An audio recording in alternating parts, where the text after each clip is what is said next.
Hey everybody. Literary quotes can be great because sometimes they can make you look smarter than you really are, especially if you use them at the right time.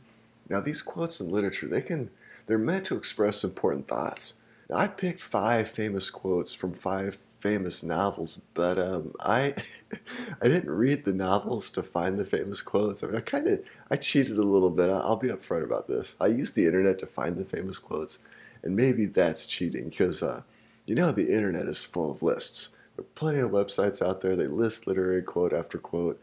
And if a meaningful literary quote showed up in more than one list, then I considered it famous. But maybe, maybe these famous, meaningful quotes aren't really as deep as readers originally feel. Maybe some of these quotes are kind of like movies with surprise endings. At first you're like, I didn't see that coming. That's brilliant. But then you think about it, and then you realize, hey, wait a minute, that couldn't have happened because first you had this and then you had this. But then if you mention it, people get mad at you and they say, shut up and accept it.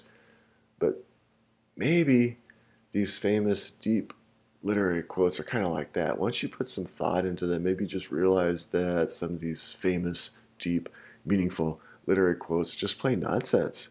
Maybe some of these authors are full of crap. So judge for yourself. Are these literary quotes meaningful? Or are they just gibberish? Are these authors deep? Or are they just full of crap? And I know I'm loaded with false binaries today. All right, let's get started. Number one, whenever you feel like criticizing anyone, just remember that all the people in this world haven't had the advantages that you've had. F. Scott Fitzgerald, The Great Gatsby. Okay, this quote's nonsense. All the people in the world haven't had all the advantages that I've had, but maybe I haven't had all the advantages they've had either. I mean, how am I supposed to know which advantages each person has had and hasn't had? We don't have the time or the ability to figure all that out. Therefore, we should feel free to criticize as long as we don't mind being criticized as well. It's the people who criticize others but get mad if you criticize them that I avoid. I mean, criticizing is fine. Just be prepared to back it up. Number two, people are capable at any time in their lives of doing what they dream of. Paulo Coelho, the Alchemist. Okay, this isn't just nonsense. This is pure crap. I mean, I don't mean to be a downer, but this is just giving people false expectations. A lot of people are capable of doing a lot of great things, but doing what they dream of is way too general, especially at any time in their lives. This is just pandering to a global audience and a it's a global audience who pays a lot of money for his book, so I guess it's all right. All right, number three. There is no greater agony than bearing an untold story inside you. Maya Angelou, I know why the cage bird sings.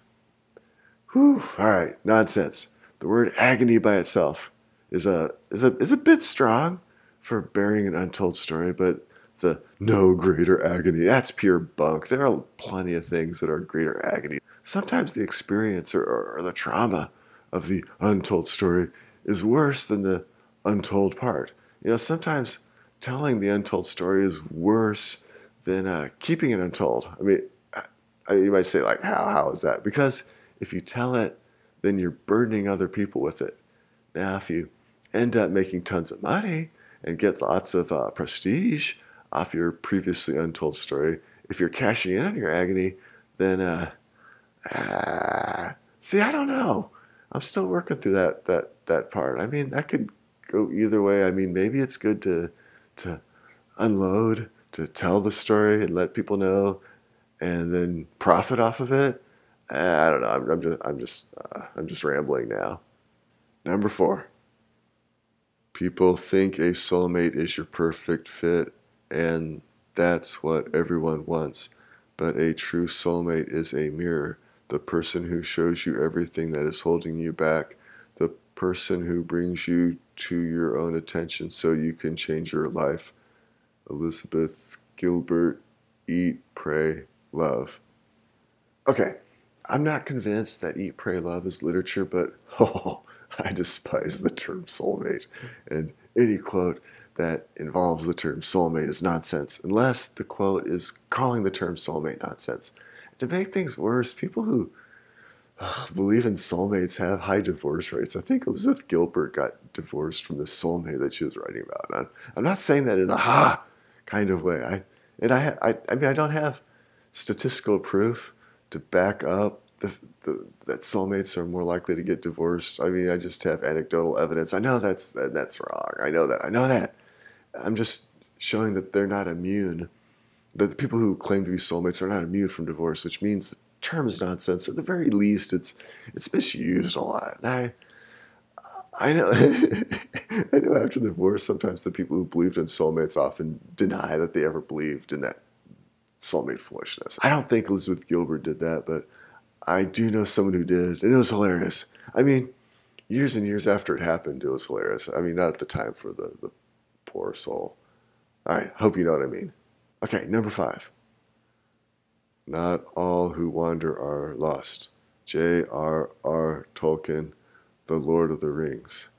Okay, this is nonsense. Now, the reason I chose this one is because who said that everybody who wanders is lost in the first place? You know, I thought it was common knowledge that some people who wander do so, you know, for different reasons. I like to wander just to clear my mind, but not in any I'm lost kind of way. I'm not a fan of people making arguments against ideas that nobody really believes in the first place.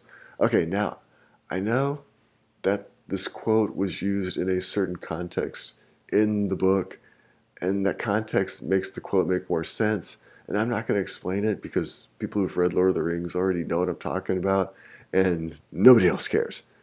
My point is, okay, what is my point? Okay, my point is this quote probably shouldn't be on famous quotes lists because the context of the book changes it a little, and without the context where you put the quote by itself, the quote does look like nonsense. And then you could argue, well, wouldn't that apply to the other quotes?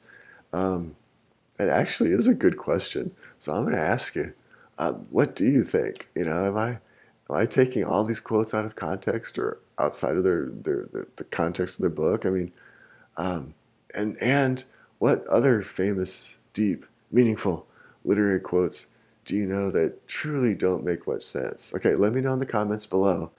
And this is my blog, Dysfunctional Literacy. If you like this kind of topic, if you like arguing about this kind of stuff, I write these kinds of articles along with book reviews, commentary, and some of my own original stories as well. So hit the like button, take a look at the blog, and thanks for watching.